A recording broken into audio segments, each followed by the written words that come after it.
Good morning students. देखिए हम पढ़ेंगे आगे। किताब खोल लीजिए आप लोग और ध्यान से देखिएगा, ठीक है। और जिसे कोई भी दिक्कत होगी तो आप पूछ सकते हैं, ठीक है।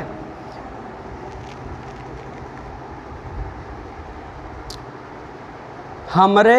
हरि हारिल की लकड़ी, मन क्रम बचन नंद नंदन उर, यह दृढ़ करी पकड़ी, जागत सोवत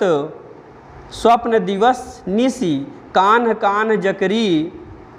सुनत जोग लागत है जैसो, ज्यों करुई ककरी, सू तो व्याधि हमको लय आए, देखी सुनी न करी, यह तो सुर तिन्ही ले सौंपो, जिनके मन चकरी। अब देखिए इसमें क्या कहा गया है, सूरदास जी ने क्या कहा है कि हमरो हरि हारिल की लकड़ी, अर्थात हमारे हरि यानी मेरे जो श्री कृष्ण, मेरे जो ईश्वर हरि हैं, वह किस प्रकार से हैं। हरि की, हमारे हरि कैसे हैं, हारिल की लकड़ी के समान हैं। हरिल यानी हरियल एक पक्षी है जो आसमान में हमेशा उड़ता रहता है और जहाँ भी बैठता है वो अपने पंजे में एक लकड़ी दबाए रहता है, एक लकड़ी को अपने पंजों से दबाए रहता है और फिर वो जहाँ जहाँ जाता है उस लकड़ी को लिए रहता है, और कहीं बैठता है उस लकड़ी को ही टेक कर बैठता है, वो किसी और स्थान नहीं बैठता, उस लकड़ी को टेक कर बैठता है और उड़ता भी है तो लकड़ी को लिए रहता है, कभी उस लकड़ी को छोड़ता ही नहीं है। समझ गए ना। तो यहाँ पर जो गोपियाँ और उद्धव हैं वो भी क्या कहती हैं, जो गोपियाँ हैं और राधा वो क्या कहती हैं उद्धव से कि हमरे हरि हारिल की लकड़ी, अर्थात हमारे जो हरि हैं, हमारे जो ईश्वर हैं वो क्या है, हारिल की लकड़ी के समान, अर्थात कि हम अपने हरि को, अपने ईश्वर को, श्री कृष्ण जी को किस प्रकार से हारियल की यानी हरियल पक्षी की लकड़ी के समान पकड़े हुए रहते हैं कि कभी भी उन्हें छोड़ना ही नहीं चाहते। अर्थात हम हर प्रकार से अपने हर यानी अपने ईश्वर भगवान को इस प्रकार से पूजते हैं कि हमेशा उस हारिल की पक्षी की लकड़ी के समान अपने प्रियतम को हम पकड़े रहते हैं, अपने ईश्वर को हम पकड़ कर रखते हैं, अर्थात वहाँ उन्हें हम छोड़ते ही नहीं हैं कभी भी, ठीक है। मन क्रम वचन नंद नंदन उर, अर्थात कहती हैं कि जिस ईश्वर को हम मन क्रम कर्म वचन, वचन यानी वचनवाणी से, अर्थात कि हम अपने मन से, अपने कर्मों से, अपने वचन से नंद नंदन यानी नंद के नंदन यानी नंद के पुत्र कौन, श्री कृष्ण को कहा गया, अर्थात जो हमारे हृदय में, अर्थात जो हमारे हृदय में निवास करते हैं। उर मतलब हृदय, जो हमारे हृदय हमेशा निवास करते हैं, हमारे हृदय हमेशा बसे रहते हैं, जिनका हम अपने मन से, सच्चे कर्मों से और सच्ची वाणी से हमेशा उनका स्मरण करते हैं और उन्हें अपने हृदय में बसा कर रखते हैं। ऐसे श्री कृष्ण जी को आप हमें भूलने के लिए जब कहते हैं तो ऐसा लगता है कि हमें बहुत कष्ट हो रहा है और हम उन्हें यह दृढ़ करी पकड़ी, अर्थात हम यह दृढ़ संकल्प कर लिए हैं कि जब तक हम जीवित रहेंगे तब तक उन्हें हम ऐसे ही दृढ़ संकल्प के साथ पकड़े रहेंगे। कैसे, हारिल पक्षी की लकड़ी के समान। जैसे हारिल पक्षी होता है वह लकड़ी को पकड़ करके रखता है, वैसे ही हम भी अपने प्रियतम या अपने ईश्वर हरि को, श्री कृष्ण जी को वैसे ही पकड़ कर हारिल की लकड़ी के समान पकड़ कर रखते हैं, और जिन्हें हम मन से, क्रम से, अर्थात मन, अपने कर्मों और अपने वचनों से उन प्रियतम यानी उन श्री कृष्ण जी हरि को मानते हैं और अपने हृदय में बसा कर रखते हैं और दृढ़ संकल्प के साथ उन्हें पकड़ कर रखते हैं, अर्थात उन्हें हमेशा अपने साथ रखते हैं। जिसे जागत सोवत स्वप्न दिवस निसी, जागत सोवत यानी जिसे जागते हुए, सोवत सोते हुए, स्वप्न अर्थात कि स्वप्न यानी सोते हुए स्वप्न भी देखते हैं, और दिवस निसी,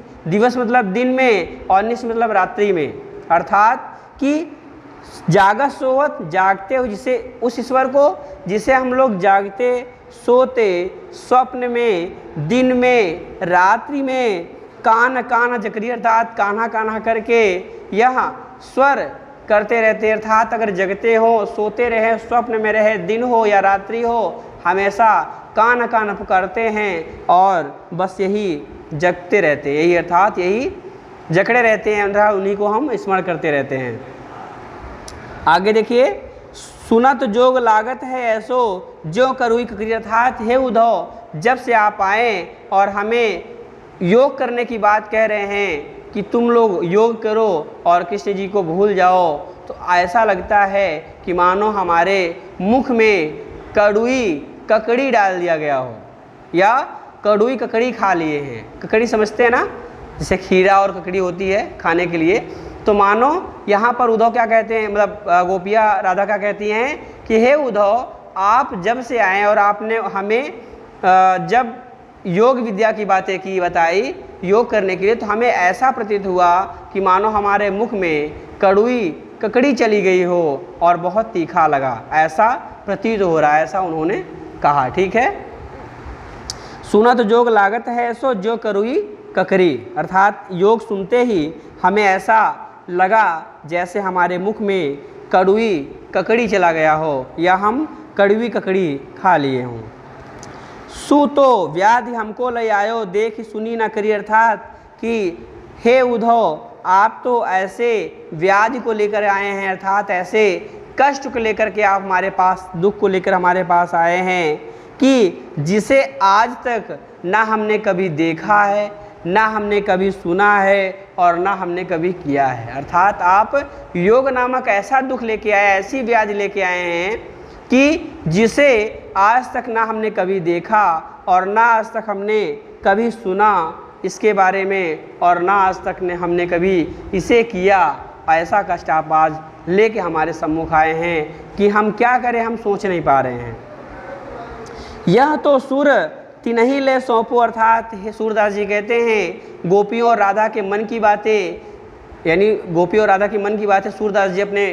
कथन में लिखते हैं और कहते हैं कि हे उद्धव, गोपियाँ कहती हैं, राधा कहती है किससे, उद्धव से, कि हे उद्धव, यह तो सुर तिन्हीं ले सौंपो, अर्थात हे उद्धव, इसे तो आप तिन्हीं यानी उसको ही सौंप दो, यानी ये जो आप लेके आए हैं, किसे, योग नामक जो विद्या ज्ञान लेके आए हैं, इस व्याधि को आप उसको ही सौंप दीजिए जिनका मन चक्री के समान घूमता रहता है। चक्री समझते हैं ना, चक्की, जिससे आटा वाटा पीसते हैं और है ना, या तो दाल वाल पीसते थे पहले, अब तो गांव में, मतलब अब तो वैसे मशीनों से होता है, पहले गांव में अक्सर चक्की होती थी, चक्री होती थी, उससे पीसते थे आटा और दाल वगैरह भी। तो क्या कहा गया कि जिनका मन उस चक्री का, जैसे मान लो कुम्हार का चाक होता है, वो भी चक्री के समान, जिनका मन चक्री की भांति घूमता रहता है, उन्हें आप सौंप दो, क्योंकि उनका मन स्थिर नहीं रहता है। उनका मन आज उस देवता की पूजा, कल उस देवता की पूजा, कल उनकी पूजा का, मतलब इस तरह से, अर्थात वो अपने मन को काबू नहीं कर पाते, वो किसको मान ले, है ना, तो वो किसी एक से प्रेम नहीं रखते हैं। तो ऐसे व्यक्ति को सौंप दीजिए इसे, जिनका मन चक्की की भांति घूमता रहता है, जिनका मन स्थिर नहीं रहता है। और हमारा मन जो है वह तो हमारे प्रियतम यानी हमारे श्री कृष्ण हरि के लिए स्थिर हो गया, अर्थात अब उनको छोड़ करके हमारा मन और कहीं नहीं जाना चाहता या कहीं और जाएगा ही नहीं। इसलिए इस योग विद्या को आप उसे दे दीजिए जिसका मन चक्की की भांति घूमता रहता है, क्योंकि हमारा मन तो स्थिर हो चुका है और हमारा मन जो है, हम अपने मन कर्म वचनों से, वाणी से अपने उस ईश्वर को, श्री कृष्ण जी को ही पूजते हैं, उसे अपने हृदय में बसा कर रखते हैं और हमारा मन स्थिर हो गया है उनके प्रेम में, उनके दर्शन में, उनकी भक्ति में। अब उनके सिवा किसी और की भक्ति नहीं करना चाहते हैं, किसी और से नहीं प्रेम करना चाहते हैं, या किसी को भी अपने हृदय में अब नहीं बसाना चाहते हैं, क्योंकि हमारा मन जो है वो स्थिर है, वह चक्की की भांति घूमता नहीं है। इसलिए आप इस योग विद्या को उसे दीजिए जो जिसका मन चक्की की भांति घूमता रहता है। ठीक है, ओके, आपको समझ में आ गया होगा कि थैंक यू क्लास। इसके बाद फिर नेक्स्ट क्लास पढ़ेंगे। हाँ, ओके।